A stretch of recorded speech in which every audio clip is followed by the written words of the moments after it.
on I-29, southbound, still in South Dakota. We just stopped at the Flag J there in Sioux Falls, a couple miles back.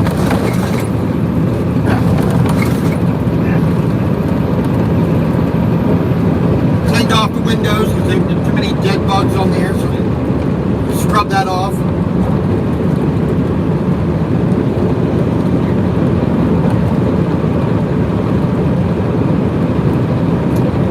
We had one little detour this morning. Get around a little section. Little 10, 15 mile section, whatever it was. There on I-90. Unfortunately, we do need to drive today to get a good deal closer to our delivery, because I need to have this delivered Monday. I cannot go without delivering this tomorrow. It just has to be done. What happened on Friday in Colorado,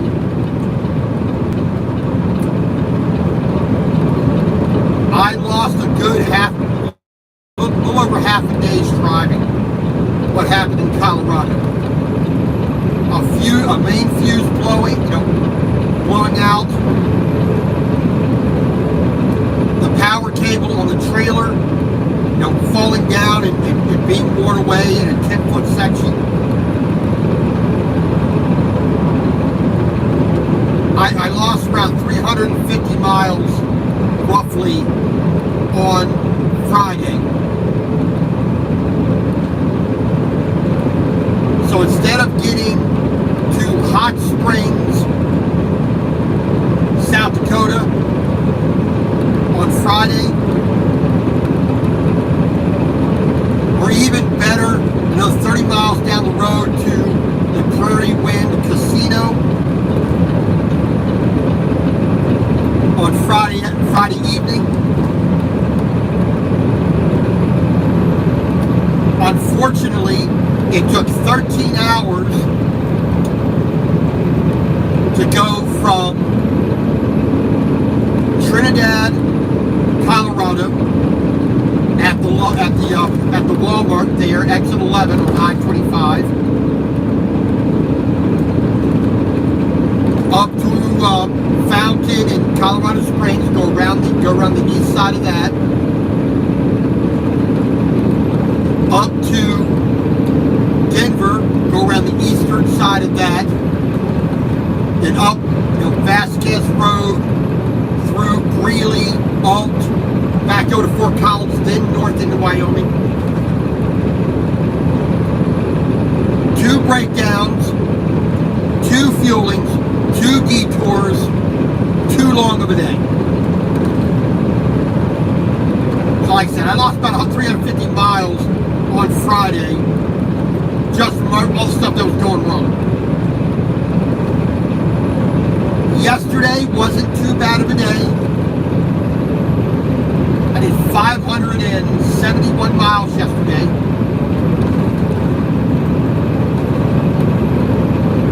I went from the Flying J on I-25 in Cheyenne, north up to US 18,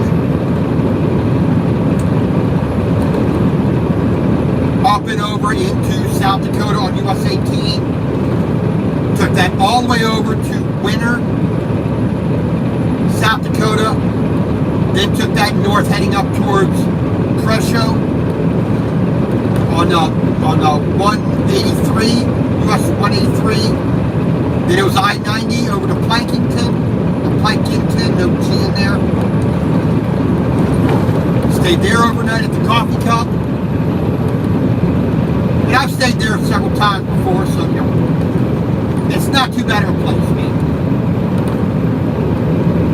I would have preferred to got down the road to Mitchell, but the I-90 travel center there would have been too full.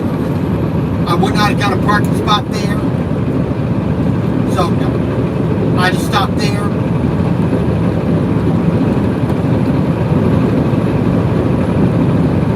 That was still 7 o'clock. After 7 o'clock, I got stopped last night. So basically went as far as I could. So today, of course, leave Plankinton.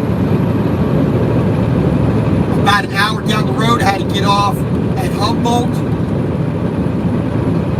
South Dakota 19, turn on to South Dakota 38. That took me right back over to I-90, I-25 South, right into, right into the Flying J there. Oh, perfect. Got myself some on the train, got some ice, washed the windows, with the pitiful water they have there. But they're cleaner than they were. So now I have another 139 miles down to I-880, north of Omaha, north of Council Bluffs, here in Iowa. So we got about 2 hours to get to there, roughly. Then we will take the I-80, 880, take that east. That'll put us on the I-80. We're going to take I-80 all the way to DeSoto, Iowa. I say from the I-29, I-80 intersection to DeSoto, that's about 110 miles, just about. So we have around 3.5. Let's put closer to 4 o'clock, 4 hours. So basically around 1 o'clock p.m.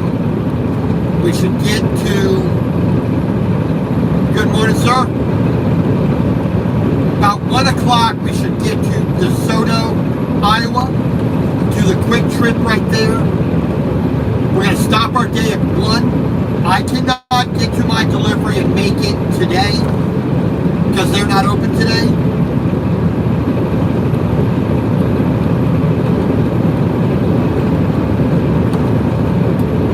So we will be delivering first thing Monday morning. We're going to be less than an hour and a half away. So I can get up at daybreak. I can be on their doorstep pretty much as soon as they're open. Get this thing delivered. Then I need to head up to company headquarters and put the truck in the shop real quick.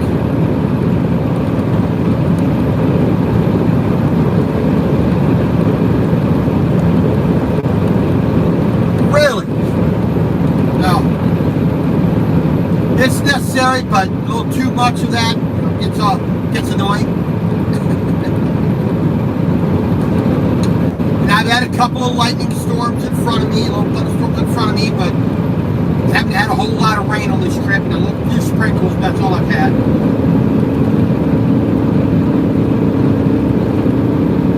Well, I said, we're going to get to the shop tomorrow.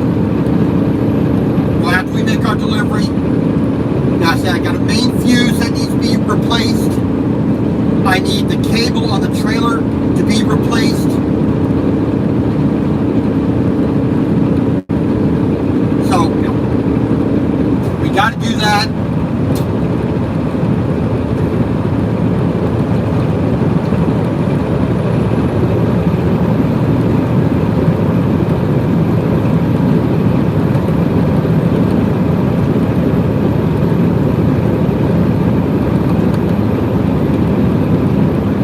But we'll see. I'm going to send a message to my manager, letting him know I need to do that.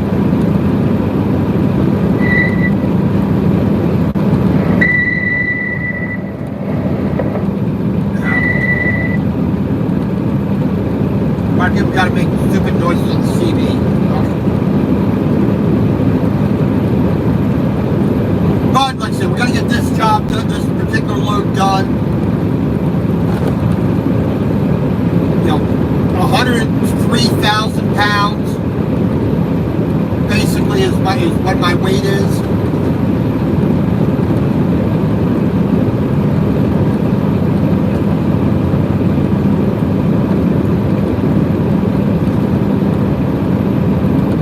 But from Merced, California, Deadhead all the way down to Yuma, Arizona. Get loaded, get our permits, get properly weighed out, you know, properly set on the truck. Across over towards Phoenix. Up to Flagstaff. Over through Albuquerque.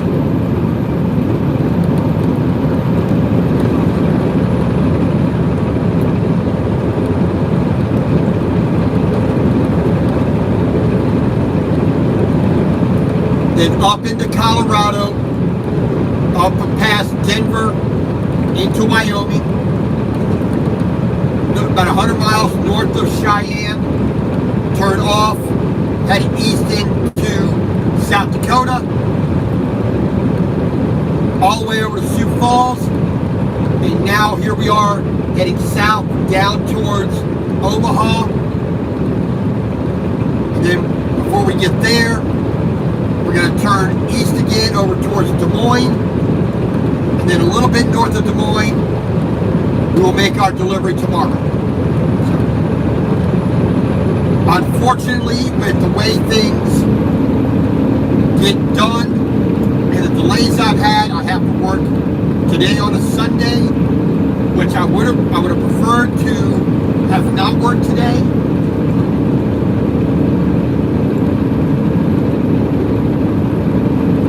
If I could have gotten to DeSoto yesterday evening,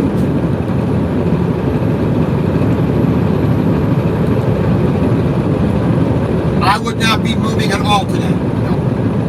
I would be resetting my hours of service. I'd be attending to some maintenance on the truck, cleaning, whatnot.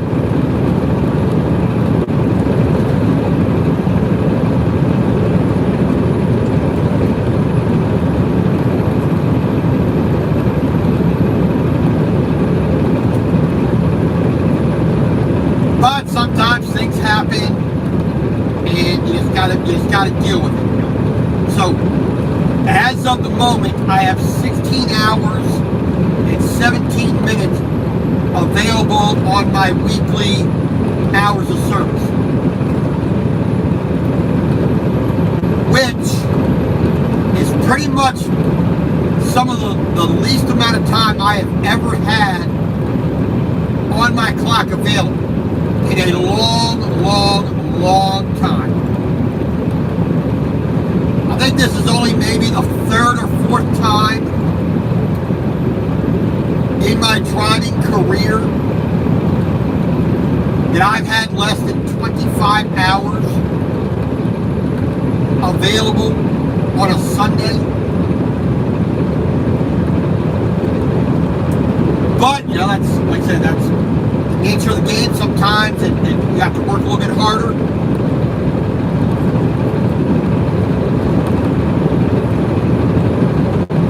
Just to get to the same place, the same point, or even later than you want.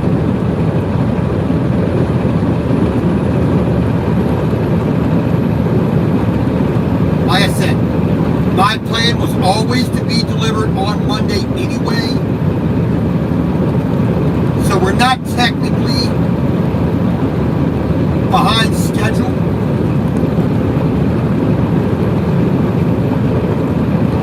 But we're behind the schedule that I would find optimal. Okay. There we go.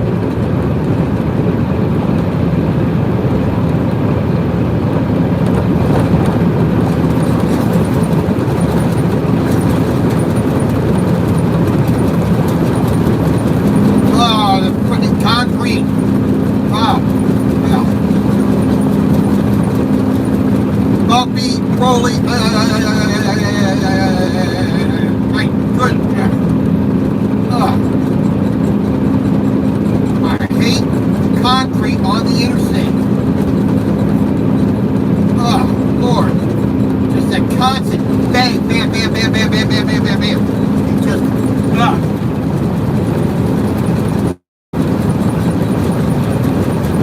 why anybody thinks this is a good idea.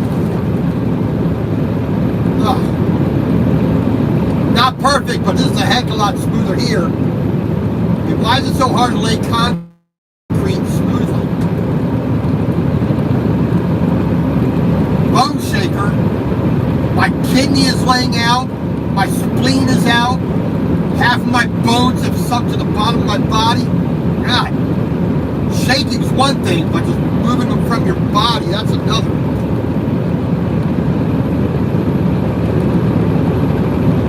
I mean, this is the 21st century.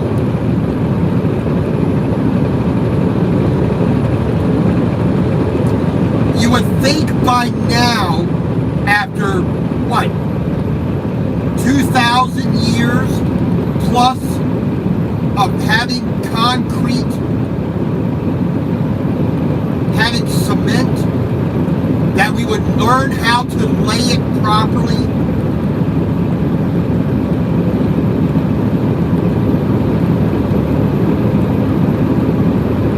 I would think that we've advanced enough as a species that the technology that we have, the knowledge we've gained, we would learn how to lay a road smooth.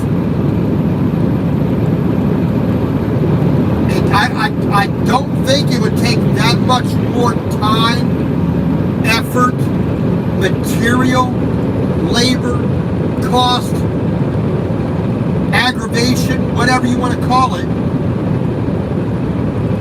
to put the proper materials in the proper order with the proper processes and techniques smoothly for an interstate highway.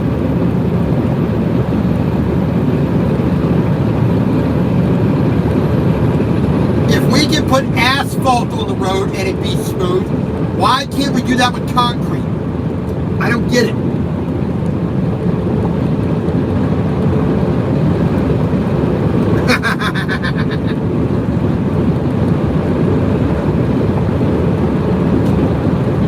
Well, that's the thing, you know. No, the Roman roads from 2,000 years ago are not going to handle 100,000 pounds on them. They're not. They're not engineered to do that. But for the technology they had, the knowledge they had, the materials they had, they built some fantastic roads. They built roads that were able to handle all the traffic from the time they were built, 1,800 years, 1,900 years, those roads have lasted without any sign of real damage. You know, in the aggregate, you know, overall, all the foot traffic that you could ever want to put on, they withstood.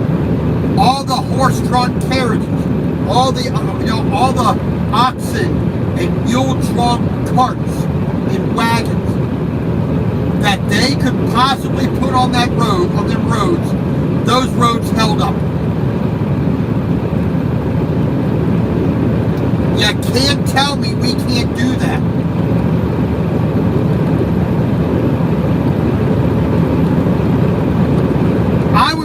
I would gladly spend a little bit more taxpayer money to make a road that costs double the amount to install, but it lasts 4 times longer, in better repair during that time, needs less maintenance. That's worth it to society. I mean, come on.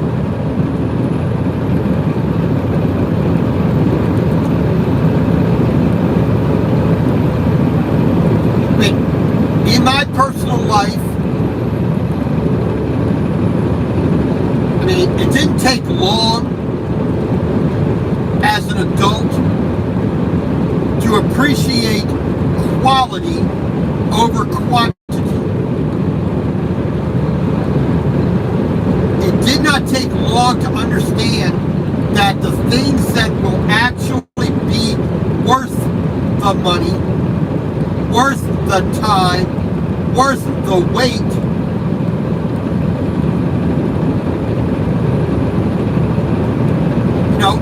there's certain things that, yes, there are some times where you need to have something right now. It's imperative you have it right now.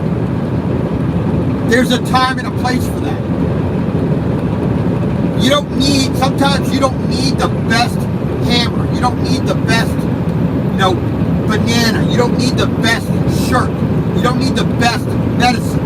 You need something immediately because it's vital it be done immediately, even if it is at a lower standard. It's going to wear out sooner. It's going to break. It's going to not last as long. It's not going to do more than be there for that moment in time, that one specific thing. Sometimes you just need that lower quality thing, just to get you to where you need to go, because it's important just to get there first. And you can deal with the better, higher quality part or thing, food, medicine, later.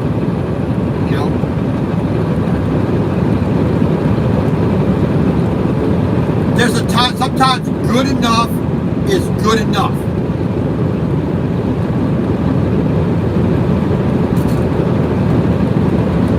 If you're on an airplane and something goes wrong, and you know that if you don't do something with what you have available, the plane's going to crash and kill 200-300 people. You may not have all the proper parts that a mechanic would have in the hangar with a mechanic who knows what he's doing. Sometimes some duct tape, some epoxy, somebody's t-shirt, a piece of tinfoil wrapping around a hydraulic line will hold just enough for you to be able to land that plane safely. Sometimes that's good enough. You don't need the specific part number that's been engineered to the highest quality standards, that have that have been tested and examined and analyzed and found out for any defects in it. Sometimes that's what you want to get to, but sometimes you have to do so beforehand. A road, I don't think falls into the category of temporary, of just for the moment. I don't really envisage a lot of times where a road that you're going to be working on for, I want the road done, I want it out of my way, I want to be able to drive down the road without it being slowed down or whatnot.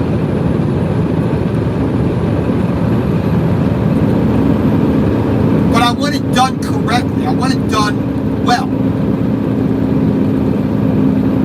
If it's an emergency, fine. Patch it with whatever you can patch it. Get the traffic through. When all that's dealt with, then formulate a plan to fix it properly. So for the next 20 years, you don't have gravel, sand, glass, concrete, asphalt, epoxy, moon rocks. I don't care what material you use, but make it so it's the proper material.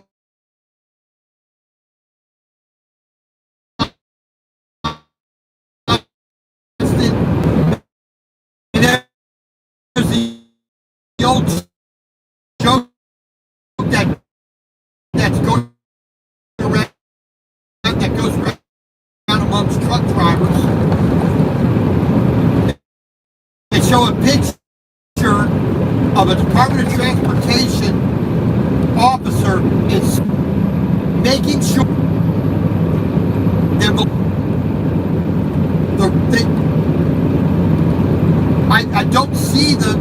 I don't see the I understand the disconnect there. Yes, inspect the trucks, inspect the cars, definitely. But the one thing that unites all the various private-owned vehicles, all the commercial vehicles, from just a person walking to the heaviest load that road could ever bear on a truck, it's always the road that is, the constant. That's the thing that has to support all that. That's what you have to focus on first. So look at this. We're on nice, fresh asphalt. It's relatively smooth. Why are you putting concrete on the road when you can have this? It's cheaper. It's easier to lay. It lasts just as long or longer sometimes. It's easier to repair. So why would you put concrete on a road?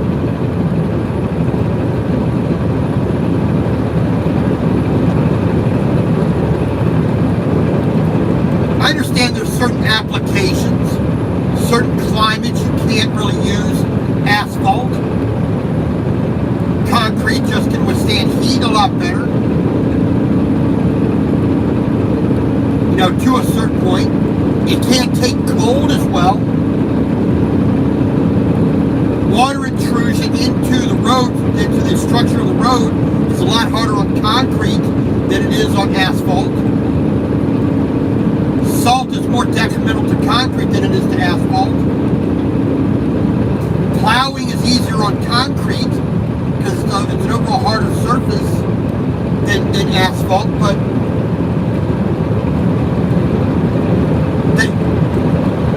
when you do put any surface down for your road surface, any material, make sure you do it properly. That's all I want. Just do it properly.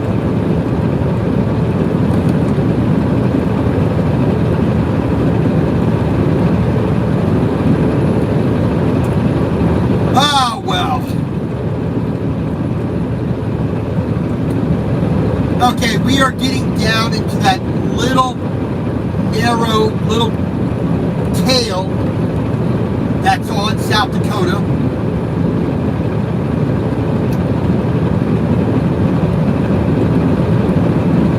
Off to our right.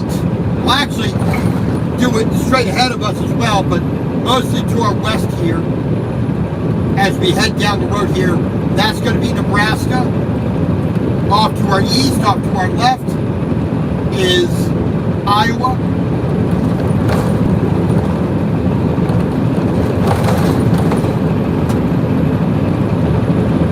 So we got basically about half an hour down here to Sioux City, to the border.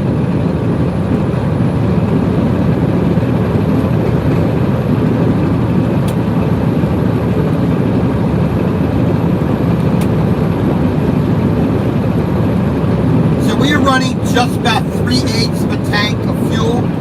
When you combine both tanks together, it's only about 3/8 my capacity.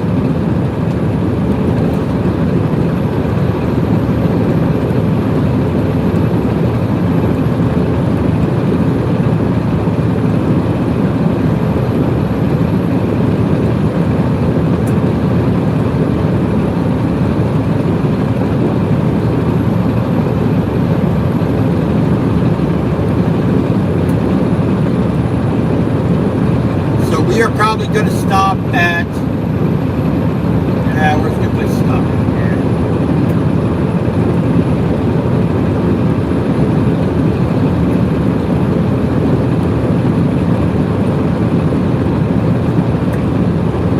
Yeah, we got a pilot down here in Sioux City.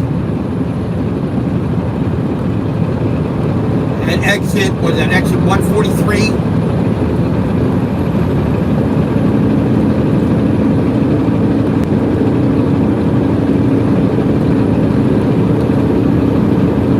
That's only about 35 miles away.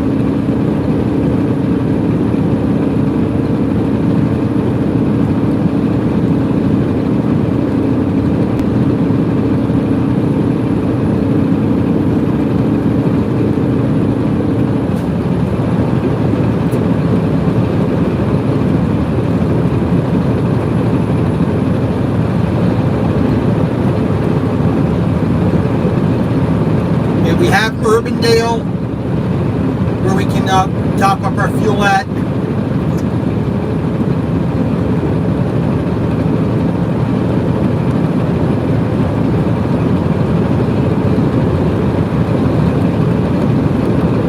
We have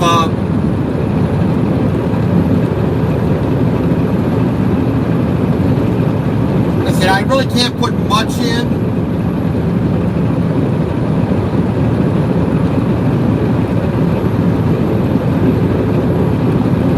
I pretty much got enough to get to where I need to.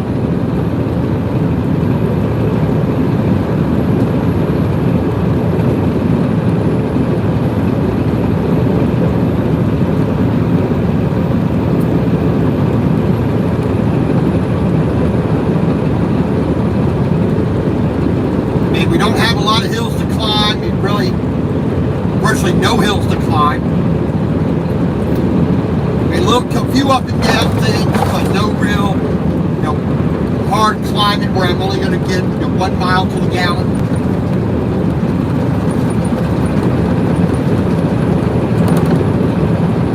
We're averaging around 6.2 miles to the gallon right now.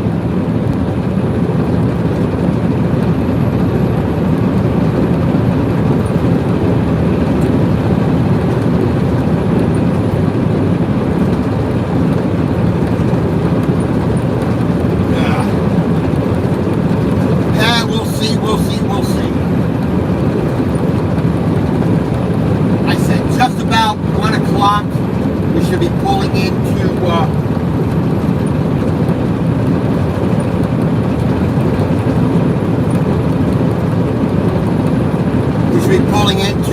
DeSoto, Iowa, John Wayne's birthplace.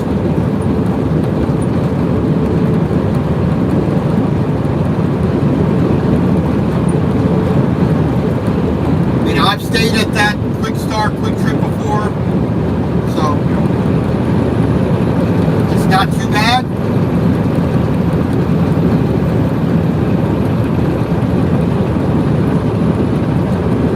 As long as we can just get there nice and easy today and make our delivery Monday, we'll be okay.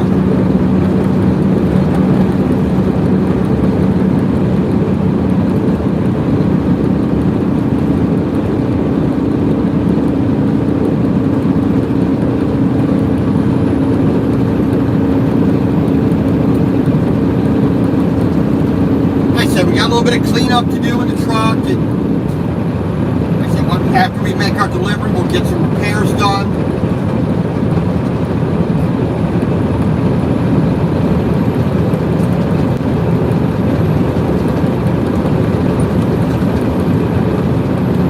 All in all,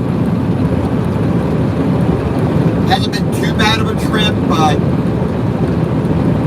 more problems than we wanted.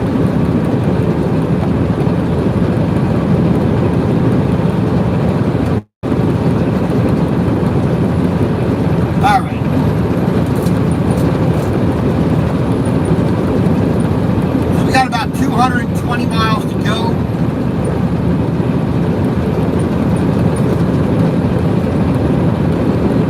I mean, if we maintain 70 miles an hour all the way, that's about 3 hours and 20 minutes. So hopefully we get there in the 12 o'clock hour, not the 1 o'clock hour.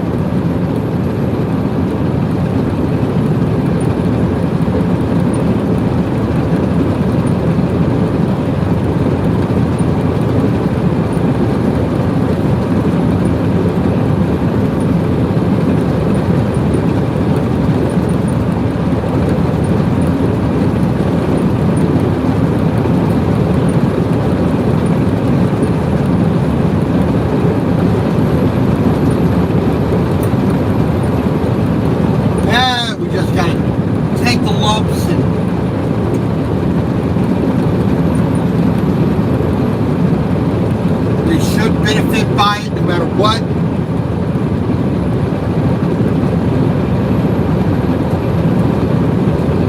We have about $300, $320 worth of reimbursements. So we'll get that back.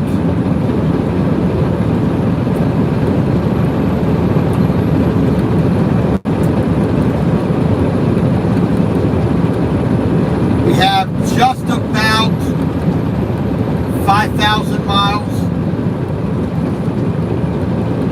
for this trip. For this pay period, so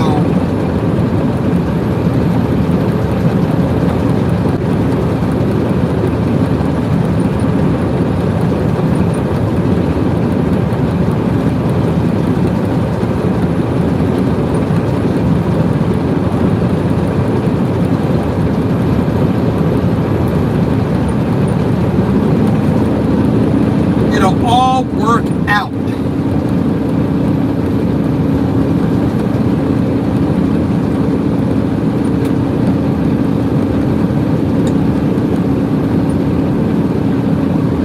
Got around 75 degrees here where we are. A little bit north of Sioux City, Iowa.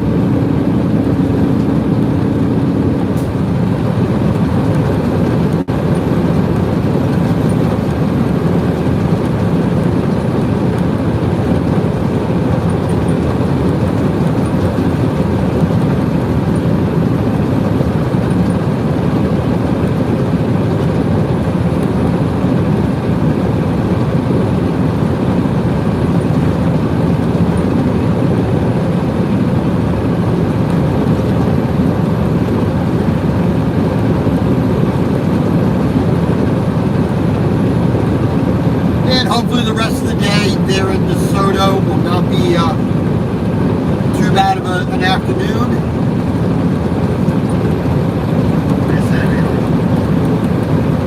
Organizing, cleaning. I don't remember if there's any laundry here at this Quick Trip. If there is, I'll get a little bit of laundry done too. Maybe. I mean, the front needs definitely a sweep out.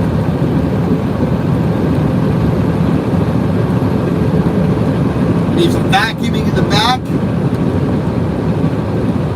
Just get everything properly stacked up and put in their cubbies and organized and straightened up. Want to change the sheets on the bed and the pillowcases. If I can get laundry done, like I said, that'll be a bonus.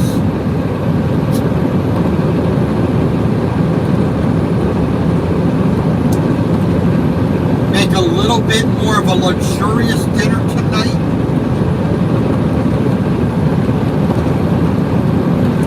Last night I didn't really cook too much. I mean, I made a pot of rice. I had 3 chicken thighs, garlic, black pepper, soy sauce. I had that marinating for about 2 days. Cut that up into bite-sized pieces. Fry that with a small onion, about a racquetball size onion. Roughly chop that up just quickly. Threw that in there and fried it up. I wanted it a little bit more crispy and a little more, a little more color on it than what I got, but it was good enough.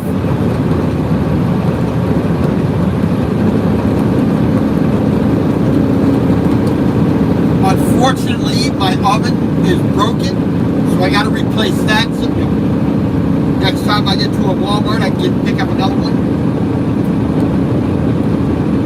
The fall that broke my turntable in there prevents the door from shutting. So, there's no chance I'm going to try to use that. I'm not going to. It's too much of a danger to try to plug it in and see if it works, and see if I can stretch it out a little bit. No, it's over and done with. get rid of it.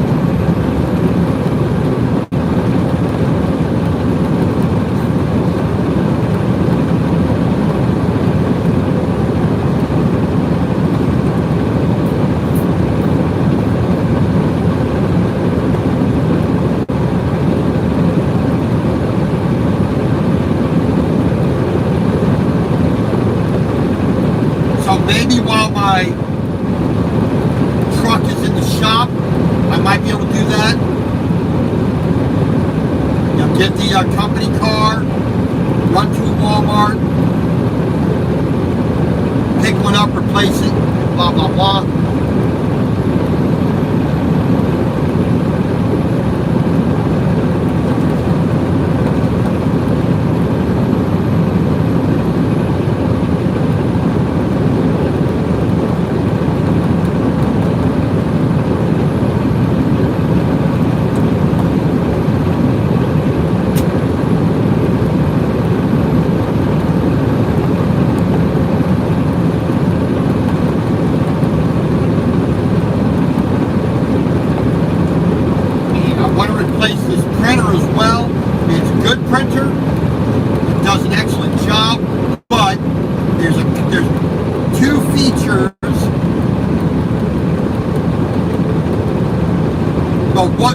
Two features that I really need, or I don't exactly need, but it just makes things a lot easier, a lot less expensive over time.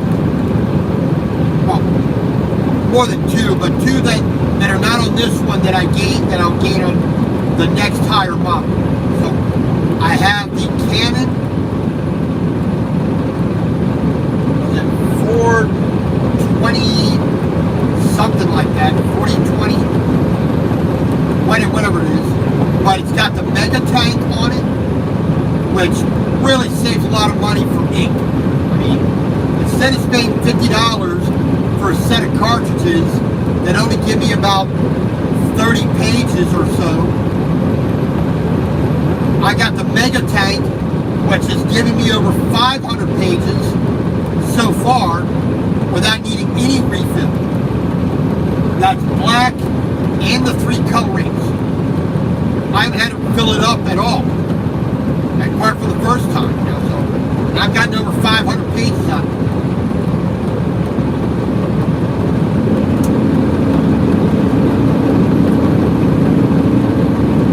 But I do want double-sided printing. One that just saves paper. Outright, it just saves almost half the paper. 2, I want my paper tray to be flat and on the bottom. 1, it holds more paper. 2, it doesn't get, it doesn't develop a bend in the paper because of the humidity. It's just easier to load. It keeps it neater. It's not going to get anything on it. It's contained inside the machine. On top of having the scanner, the auto feed scanner,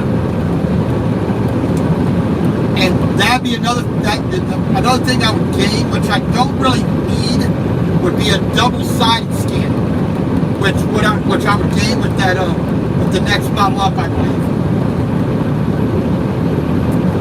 And another important feature is all my controls would be on the very front of it instead of on the top of it, which where I have the printer, it's not easy to see the display screen. I need a flashlight and I need to get on my tippy toes and sometimes pull the printer out and tilt it so I can see what's going on. Having all that on the very front where I can see it is so much nicer to have.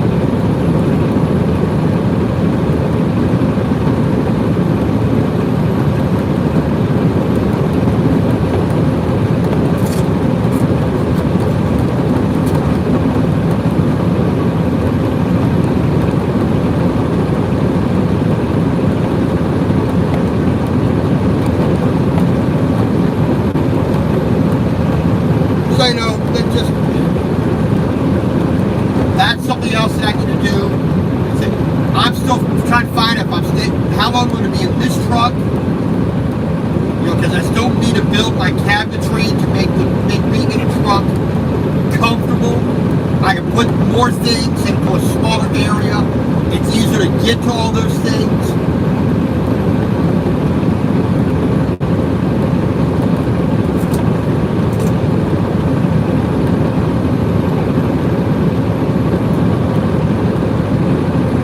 Now, just, you know, there's small things, but there's a lot of them that need to be done, which it's being in a kind of limbo that's not helping me get to that point. Now, when I still have to take things out of shelves and off of places and set them on the bed because I don't have the actual cabinetry I need, you know, it makes it a little bit more difficult.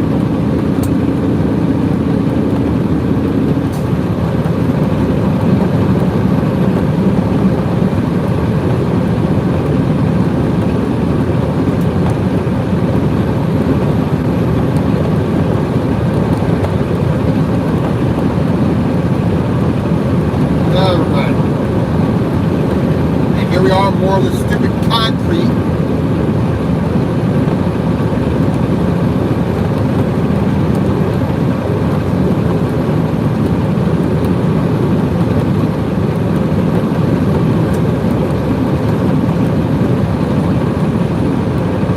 Alright, we have just passed 336,000 miles of the truck. 6,931 hours on the engine.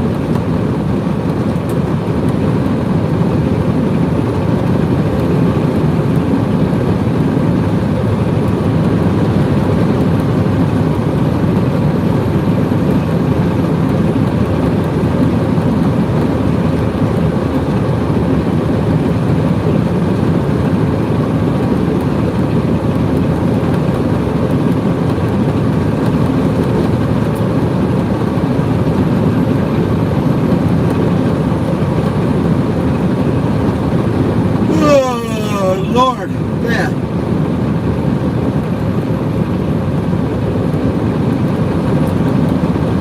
Like I said, the truck I had for this, before the accident, with that tire blowing out, you know, back in May 19th. Unfortunately, that truck was repaired and given to somebody else.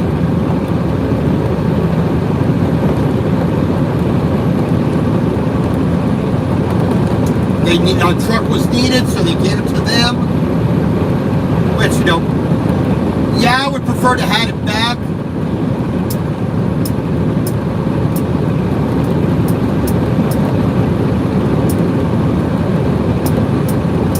But, you know, if I'm just an employee and it's business, and we got to do what's best for the business because that's what's best for the employees. The business.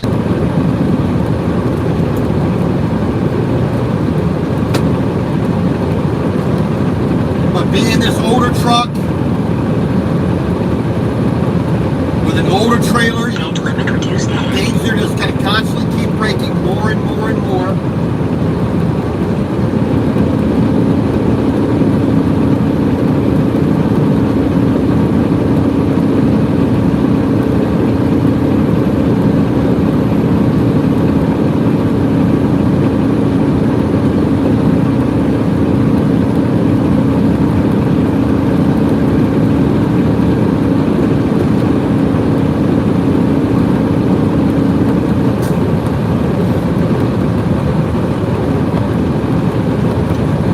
Combine being moved there. The combine I hauled last time, you know, out to Yuba City, California, is a bit bigger than that one. Not by much, but a little bit bigger than that one.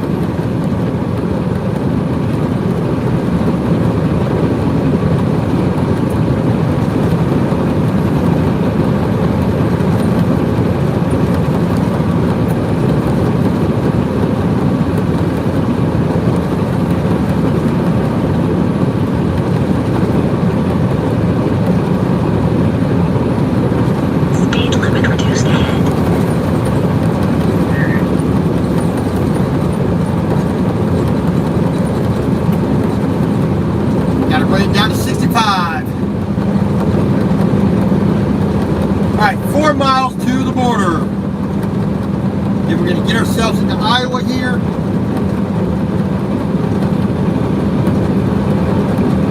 Now leave around 190 miles, just about to our stop in DeSoto.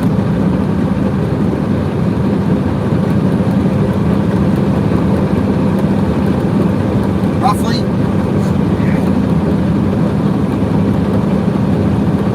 Yeah, just about that.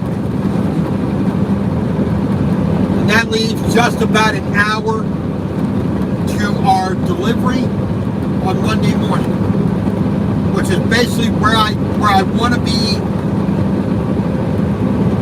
So, state border ahead. like I said, 2.5 hours will leave me roughly 13 hours for Monday morning to drive and work. Now, get to my delivery, make that, get up to headquarters. I should still have around 9 hours minimum. So I probably will not need to stop even if I don't do a whole lot on Monday into Tuesday. And if I can get the truck in there Monday, around midday, and I'd leave Tuesday morning, that would be ideal. And I can start working on recap, so it shouldn't impact me too much.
I can't make a lasagna. I can't do any kind of roasting or baking without an oven. So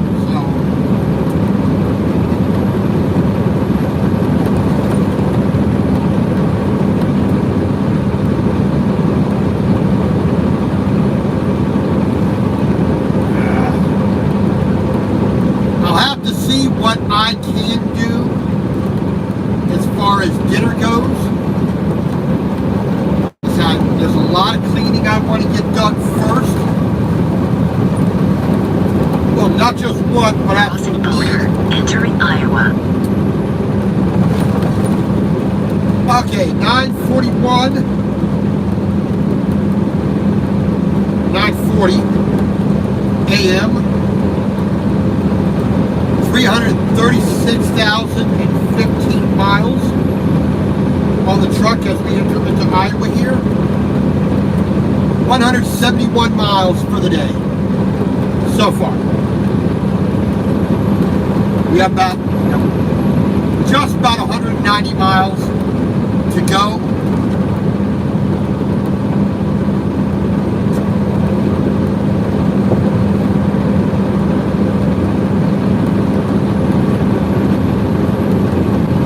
Fairly flat driving the rest of the way. I mean, a few tiny little, little divots in the lane where you got a little bit of a hill that we might slow down to 65, 60. So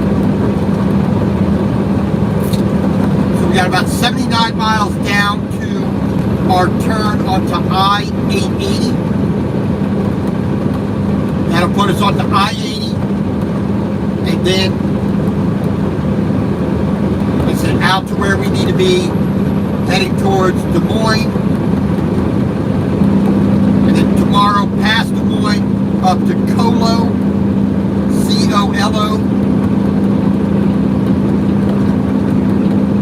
And make our delivery. Then it's up to Grand Meadow, Minnesota for some repairs. Talk to my manager. Blah, blah, blah, blah, blah, blah, blah, blah, blah, blah, blah, blah.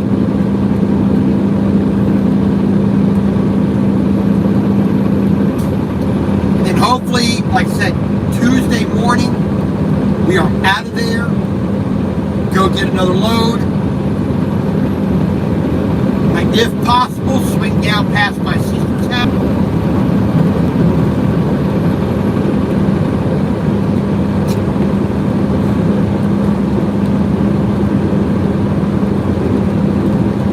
And like I said, just load after load after load. Just get running. Just work hard and benefit by it. Alright, here we are, Sioux City.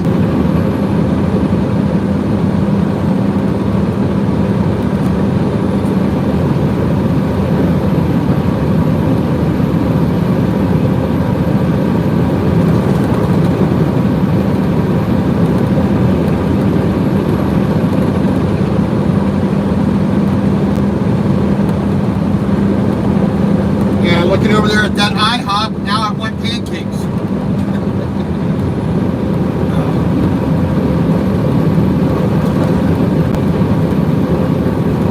Need my grandmother's recipe for pancakes because no other pancake tastes as good. So. Wish I had that. I don't know where my copy went to. I lost it a long time ago.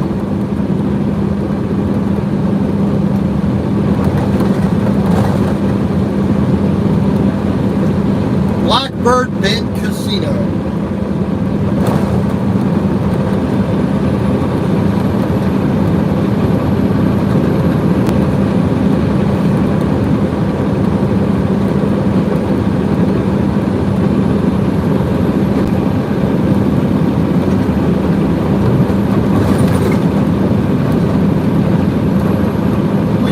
Not going to fix itself. Got to get out and take care of it.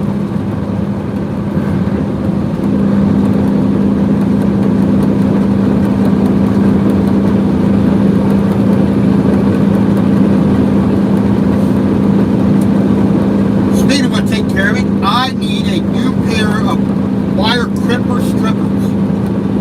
The little pair that I had were just wholly inadequate for the job and they broke.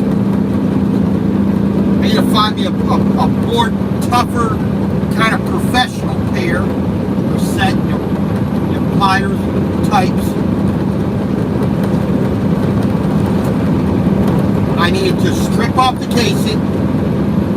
I needed to cut, and I needed to crimp. If I can get all that in one, I'll be happy.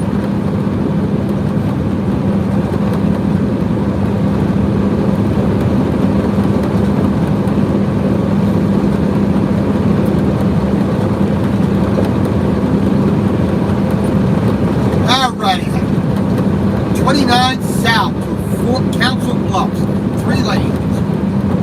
We're in lane number 1, or lane number 3, so we're good to go.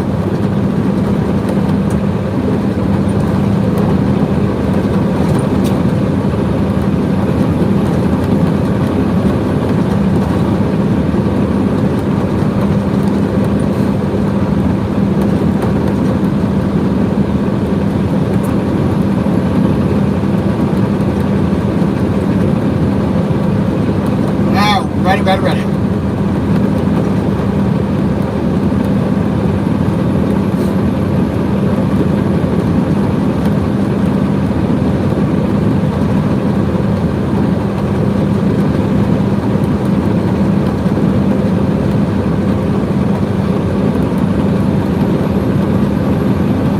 I said we could stop here and put a tiny bit of fuel in, but we're at a point now where if we put in anything more than maybe 25 gallons, we're going to be overweight. We're not going to be able to have our weights be legal for our permits. 35 gallons, maybe 40 gallons, maybe tops. So it's not real conducive to just do that. The distance we got to go, maybe 6 miles per gallon, for the most part, to the first, to where we can fill up. That'd be a lot better overall. All right, lane ends.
To be sitting all day today. I could have gotten a lot more done. So now we just have to, in order to get the same amount of stuff done, we got to go a little bit faster than I want.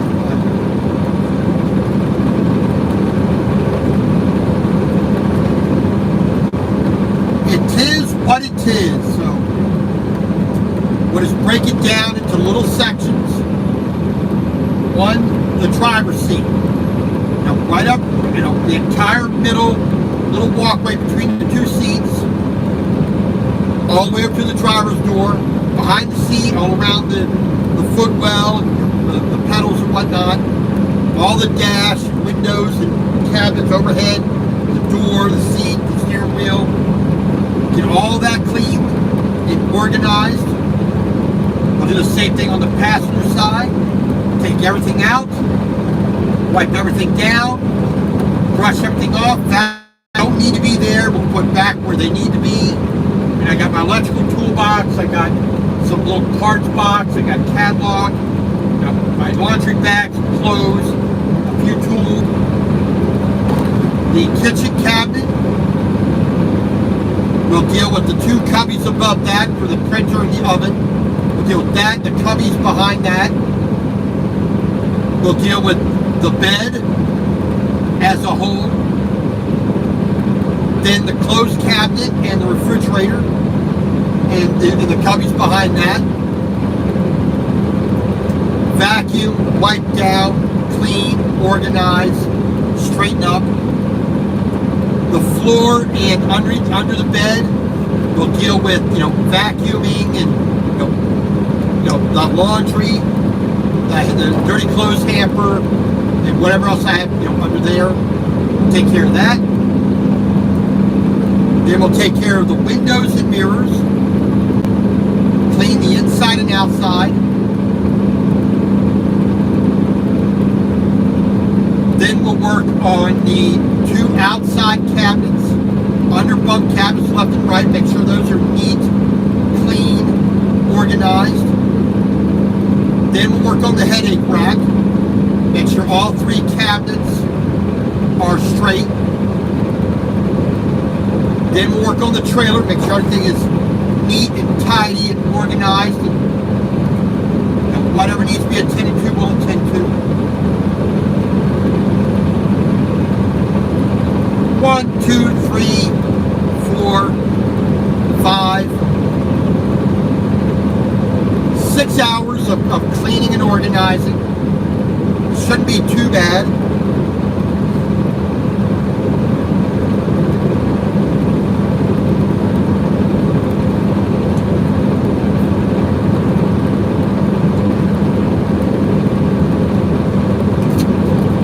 And while that's going on, I can, some things I can get started with for dinner once I decide what I'm going to have.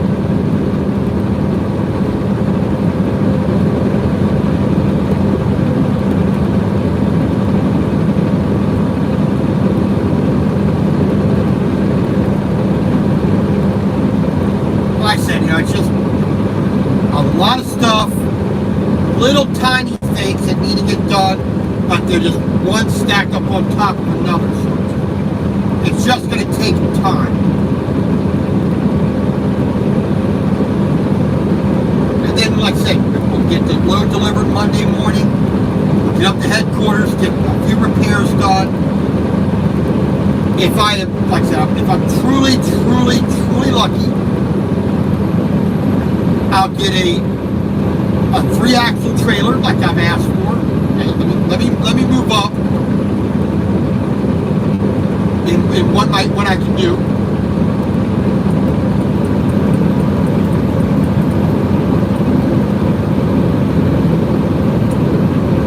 If I am even more truly lucky, I'll get out of this old truck into a new truck that I'll be in for a good long while, so then I can move into that truck and build cabinetry like I want to, and really organize, really make it efficient.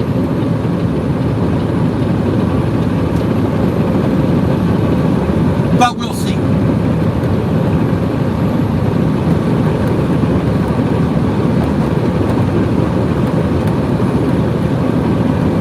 Way station ahead.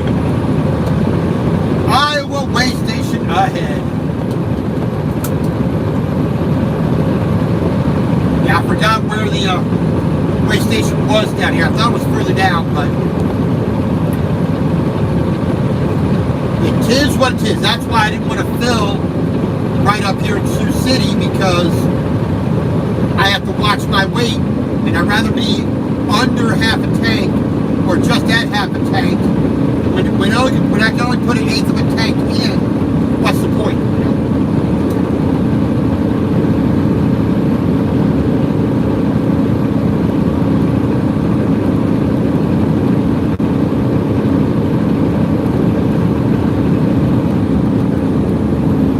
Okay.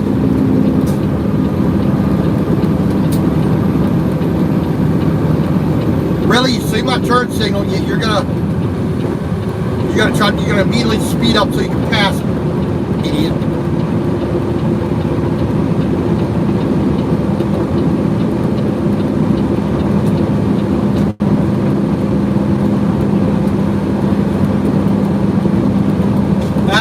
People. Like I said, we're gonna get through here, get to our stop, do some housekeeping.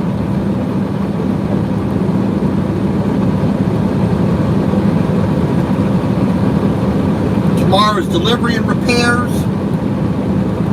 and hopefully Tuesday we are back on the road.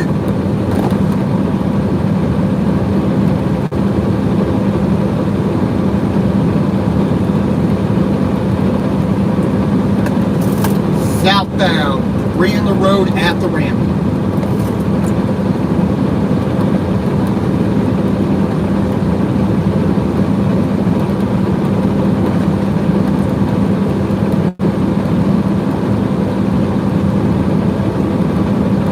Not a whole lot of rest. Like I said, today, I could have done all that housekeeping stuff all day today, and gone a little bit, take a little bit easier on it, but yeah. All right, so the way station is closed. Thank you. Mile marker 132 or 133. So because we're going south, we are now in the 132nd mile. So that's where the way station begins. That's where I count it as. So at 1:32 is where the way station is. 9:58 a.m. So just about 160, 75 miles to go.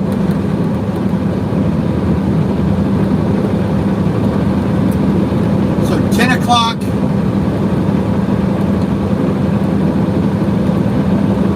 About 2.5 hours, 3 hours top. So 12:30, 1 o'clock, we should get to DeSoto.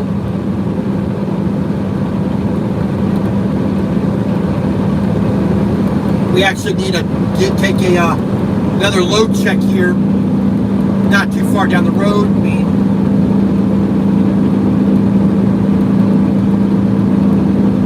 We'll go ahead and stop this Petro down here. Dirt road en route. In 20 miles. That'll be good enough, I think. You know, we'll do a quick load check. That'll be able to carry us all the way to our final stop.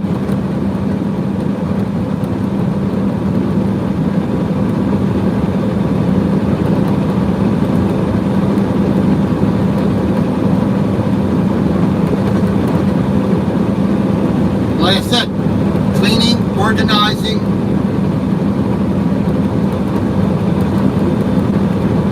We should be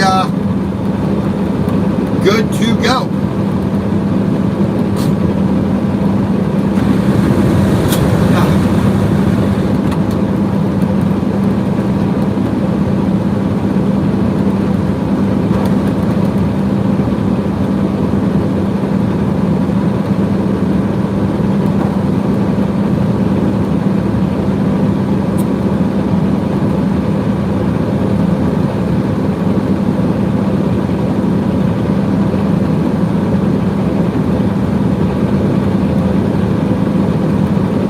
But at least it's a halfway decent day today. It's not too hot and still right below 80 degrees. You know, very sparse clouds.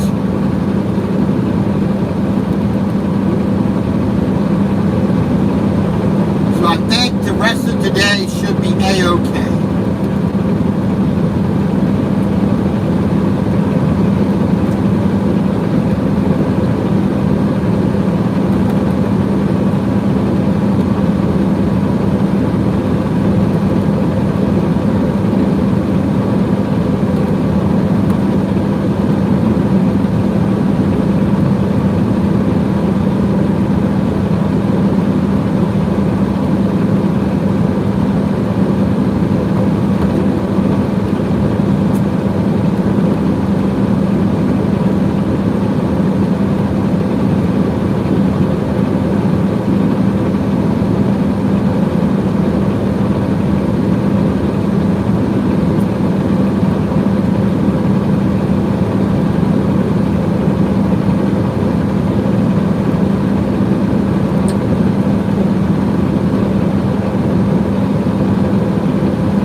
Ready.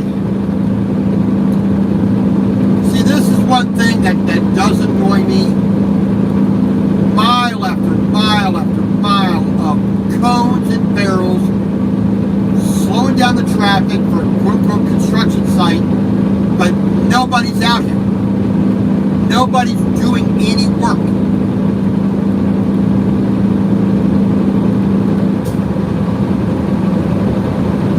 Why are we not doing 70 miles an hour?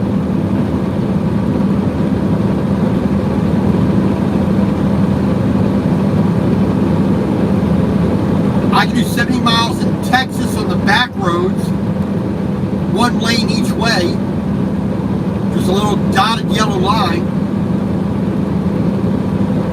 without an issue.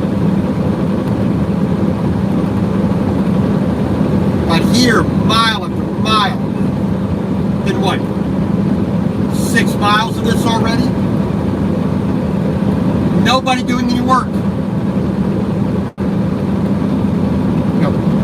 For my thinking, 1 mile prior to where any person is working, and 1/2 a mile after the work where people are actually working, that should be the fullest extent of where the road is slowed down for safety. To a point, I agree with some of that. But the lanes should not be closed for 5-6 miles, especially when nobody's out here. If there's nobody out here on a Sunday, all these cones should be moved off.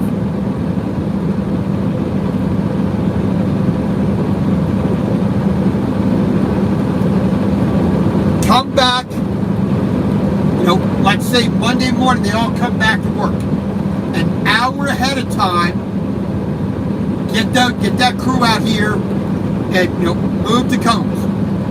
Bam. 3 guys, 4 guys, whatnot. 6-7 miles of cones shutting down a lane and slowing traffic down for no reason whatsoever.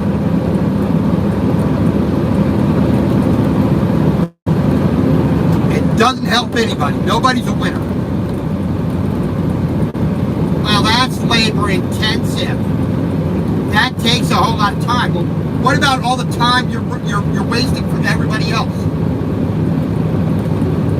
Putting up safety code is part of your job when you're on a road construction site. Deal with it.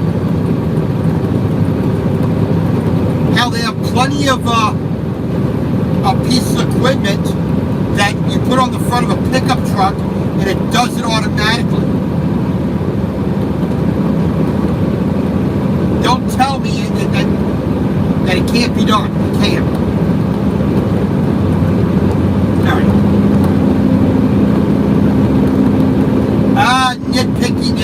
Nitpicky. That's all I'm doing, I guess.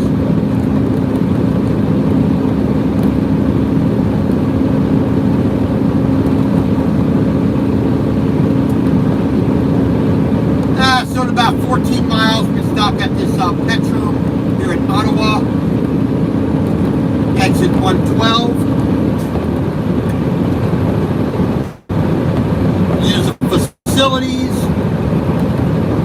Top up my ice for my drink. Always got to have my ice water. Like I said, out to DeSoto, Iowa. And park it for the rest of the day into tomorrow. Tomorrow, deliver up to the headquarters for some repairs. And hopefully Tuesday morning, I'm on the road again.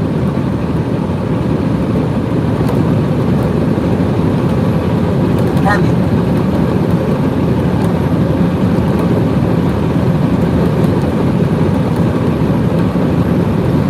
So that's about the long and short of it, I guess. So, until later, God bless, stay safe. Talk to you soon.